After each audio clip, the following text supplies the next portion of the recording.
pessoal, estamos avançando a cada dia muito mais. Estudos, adequação das melhores ferramentas para o planejamento patrimonial da família.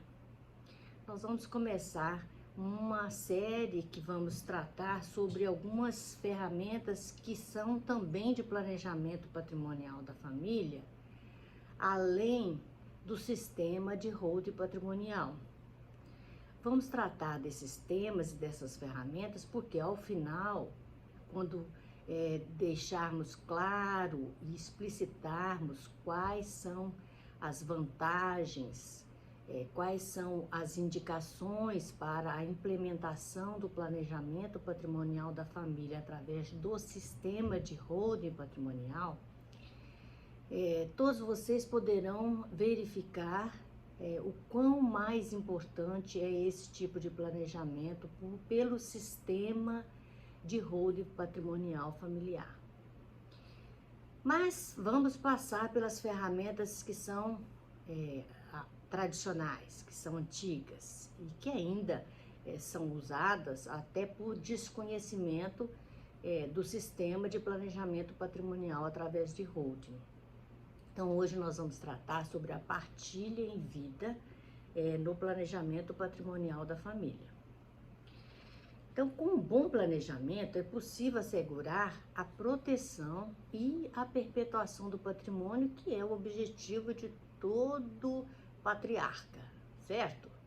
E quais são os objetivos? Os objetivos da partilha em vida é garantir boa gestão dos recursos, é garantir a transmissão tranquila dos bens aos sucessores e é garantir paz e harmonia familiar.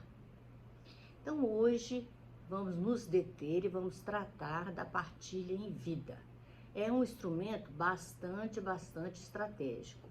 É essa ferramenta que se utiliza há muito tempo e ela não se confunde com a doação. Porque apesar desses mecanismos apresentarem a distribuição do patrimônio antes do falecimento do titular dos bens, elas ensejam, tanto a partilha em vida quanto a doação, ensejam consequências jurídicas diferentes. Então vamos tratar primeiro da partilha, que é o nosso tema principal de hoje. Então todos os bens ou parte desses bens é transferido aos herdeiros necessários de forma igualitária, também chamada de sucessão antecipada. É transmitida de forma igualitária e é feita com todo o patrimônio ou parte desse patrimônio. Se feita com todo o patrimônio, não será necessário no futuro, no falecimento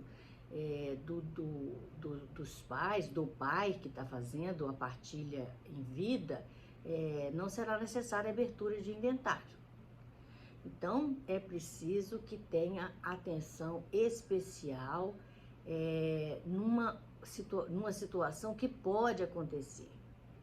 Se houver alteração no número de herdeiros, seja para mais, seja para menos, importará na ineficácia do ato. E isso compromete todo esse planejamento feito pela partilha em vida.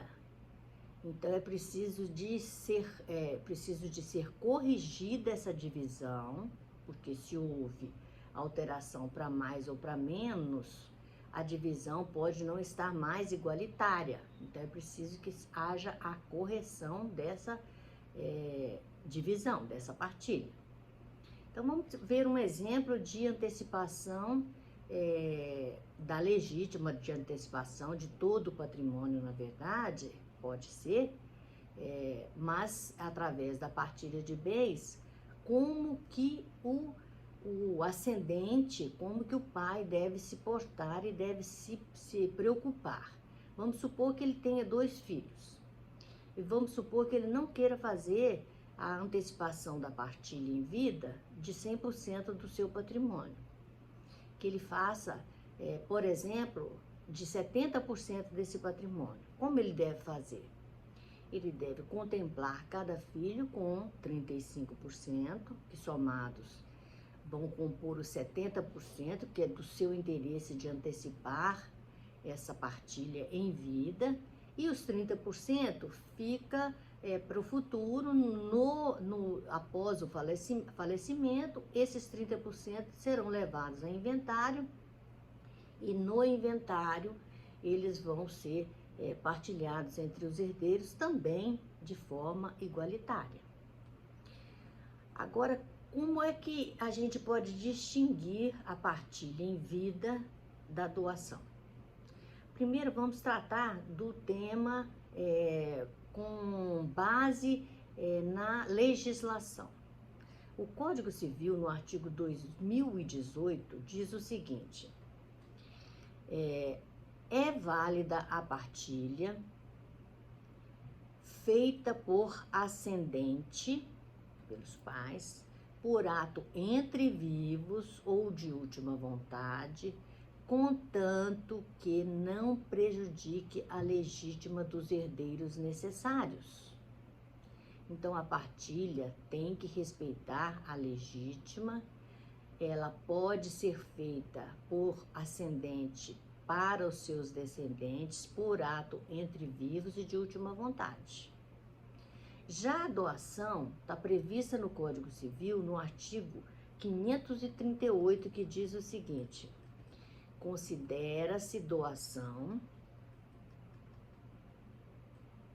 o contrato em que uma pessoa, por liberalidade, transfere do seu patrimônio bens ou vantagens para o de outra. Então vamos lá, vamos entender isso melhor. Então, quem pode transferir o patrimônio na partilha?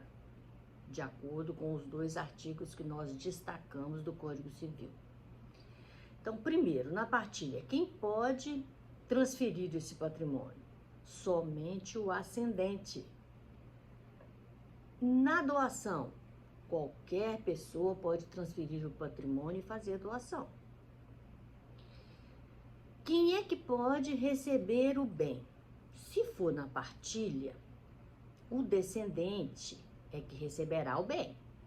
E se for na doação, qualquer pessoa pode receber o bem, que podemos doar para qualquer pessoa. E a limitação? Existe limitação? Na partilha não existe. A gente pode antecipar todo o patrimônio para os nossos herdeiros. Todo esse patrimônio, ele pode ser antecipado. Então, não existe limitação na quantitativa na doação. Na partilha não existe limitação. E na doação? Na doação, a limitação é 50%, como está lá previsto no Código Civil. Então, limitada a 50%, caso o doador tenha herdeiros necessários. Se o doador não tiver herdeiros necessários, a limitação cai por terra. Outra questão, é possível os herdeiros receber percentuais distintos? Ou seja, um herdeiro receber mais ou menos que o outro? Na partilha em vida, não. A partilha em vida, os herdeiros devem receber esses bens igualitariamente sob pena de nulidade. E na doação? Na doação, sim. Na doação, o doador pode contemplar seus herdeiros com percentuais distintos, se houver previsão no instrumento de doação e se o bem pertencer à parte disponível. Pode doar, não existe limitação quantitativa de bens na partilha, mas na doação ele pode doar a previsão da doação, ele pode doar a parte disponível. Agora, após a morte do titular dos bens, é preciso processo de inventário e partilha? Olha, na partilha em vida, se a doação for do total, não vai haver necessidade de inventário.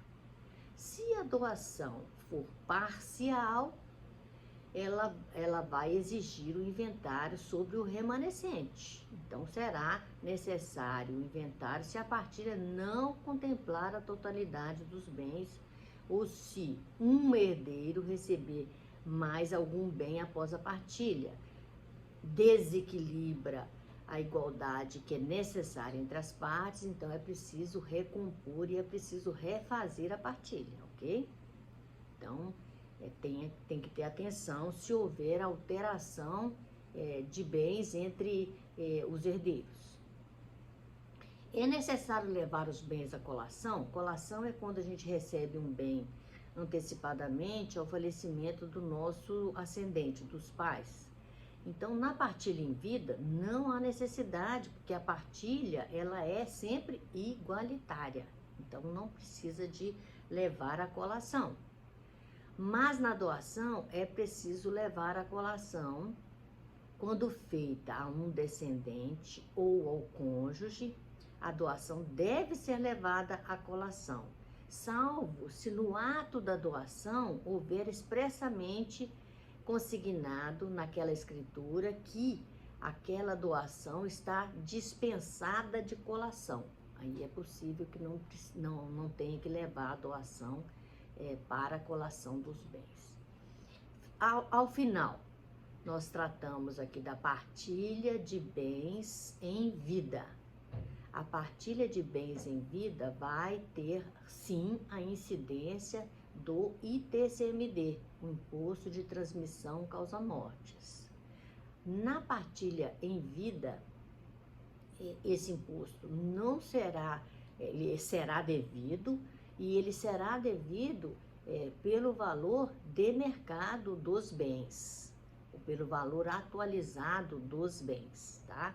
Então, lá mais adiante, nós vamos tratar dessa situação que na partilha em vida pode comprometer uma parte maior do patrimônio do ascendente para os seus descendentes, enquanto no sistema de planejamento patrimonial isso pode ser contemporizado, isso pode ser diminuído drasticamente e a eficiência tributária e a eficiência na sucessão será sempre muito melhor.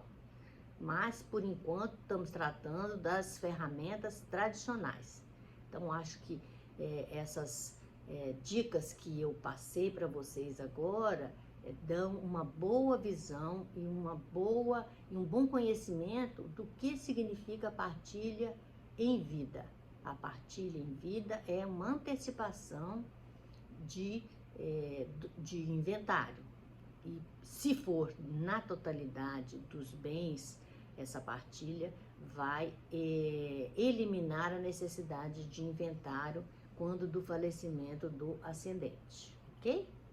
Então, se você gostou, se você achou esse tema interessante, dê seu like, compartilha, distribua essa informação para as outras pessoas que possam ter necessidade desse conhecimento. É uma ferramenta tradicional, é uma ferramenta antiga, existem ferramentas mais modernas, mas é bom que todos conheçam essas ferramentas e que ao final escolham o que for mais conveniente e confortável para a sua família, ok? Até mais, obrigada!